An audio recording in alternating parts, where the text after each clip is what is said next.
മധുസാറാണ് ഒരു പക്ഷേ എനിക്ക് തോന്നുന്നു സിനിമാ നടനാവണമെന്നൊക്കെ തോന്നിപ്പിച്ച ഒരാൾ. അതൊരിക്കലും സാധ്യമാവില്ല എന്നും മനസ്സിൻ്റെ വേറൊരു സൈഡിൽ കാണിച്ചതും സാറ് തന്നെയാണ്. സാറ് ഇങ്ങനെ നിൽക്കുമല്ലേ. അന്നൊക്കെ കുമാരത്ത് ഒത്തിരി ഉള്ളു, അവിടെ നടന്നു പോകുമ്പോൾ കാണാം.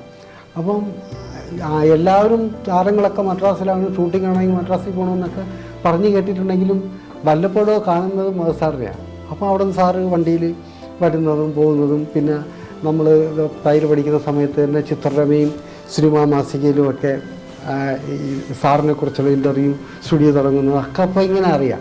അപ്പോൾ ഏറ്റവും കൂടുതൽ അങ്ങനെ സ്വാധീനിച്ചിട്ടുള്ളതും സിനിമകൾ കൂടുതൽ ആദ്യം പോലെ കാണുന്നത് മധുശാരദ അങ്ങനെ ഒരു ടീമിൻ്റെയാണ്.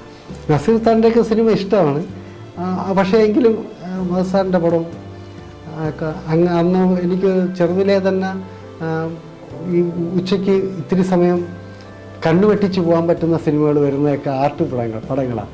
അപ്പം കടയിൽ നിന്നായാലും ഭക്ഷണം കഴിക്കാൻ പോയായിരിക്കും ആ സമയത്ത് ഓടിപ്പോയി കണ്ടുവരാൻ പറ്റുന്ന സിനിമകളുണ്ട്.